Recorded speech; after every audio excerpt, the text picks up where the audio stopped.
Hello friends, ಬೆಳಗ್ಗೆ ಬೆಳಗ್ಗೆ ಎದ್ದು ಸ್ನಾನ ಮಾಡ್ಕೊಂಡು ಸ್ಕೂಲ್ಗೆ ಹೋದ್ರೆ ಬಲೆ ಬೇಜಾರು. ಕಣ್ಮುಂದೆ ಕಬಾಬು ನಿದ್ದೆ ಸರಿಯಾಗಿ ಇಳಿತಾ ಇತ್ತು. ಶಾಲೆನಿಂದ ಬಂದಮೇಲೆ ಗಾಡಿ ಎತ್ಕೊಂಡು ಹೋಗಿ ಚಿಕನ್ ಇಸ್ಕೊ ಬಂದು ಅಮ್ಮನ ಕೈ ಕೊಟ್ಟೆ ಮಾಡು ಅಂತ. ನೀನೇ ಮಾಡ್ಕೋಗೋ ಅಂತ ಹೇಳಿದ್ರು. ಸರಿ, ಆ ಕೋಪಕ್ಕಾದ್ರೂ ಮಾಡೋಣ ಅಂತ ಹೆಂಗ್ ಮಾಡಿದೆ ಅಂತ ತೋರ್ಸೋಣ ಬನ್ನಿ. ನಾವು ಗೊತ್ತಲ್ಲ, ಒಂದ್ಕಿತ ಫಿಕ್ಸ್ ಆದ್ರೆ ನಮ್ಮ ಮಾತು ನಾವೇ ಕೇಳಲ್ಲ.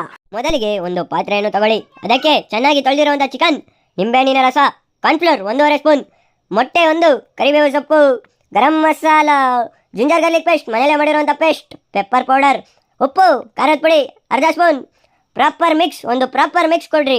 ಅನಂತರ ಒಂದು ಕಬಾಬ್ ಪೌಡರ್, ಅನಂತರ ಮತ್ತೆ ಒಂದು ಪ್ರಾಪರ್ ಮಿಕ್ಸ್, ಅನಂತರ ಒಂದು ಪ್ಲೇಟನ್ನು ಅದರ ಮೇಲೆ ಮುಚ್ಚಿ 30 ನಿಮಿಷ ಫ್ರಿಜ್ನಲ್ಲಿ ಇಕ್ಕಿ. 30 ನಿಮಿಷ ಏನು ಮಾಡಬೇಕು ಅಂತ ಗೊತ್ತಾಗೇ ಇಲ್ಲ. ಅದಕ್ಕೆ ಫೋನ್ ಹಿಡ್ಕೊಂಡು ಕೂತೆ 30 ನಿಮಿಷ ಆಗೇ ಹೋಯ್ತು. ಬಾಂಡ್ಲಿಯನ್ನು ಇಟ್ಟು ಎಣ್ಣೆಯನ್ನು ಕಾಯೋಕೆ ಬಿಡಬೇಕು. ಆನಂತರ ಒಂದೊಂದಾಗಿ ಕಬಾಬ್ ಪೀಸುಗಳನ್ನು ಕರಿಯಬೇಕು. ಕ್ರಿಸ್ಪಿ ಕಬಾಬ್, ಎಂಥ ಕಬಾಬ್ ನೋಡಿದ್ರಾ?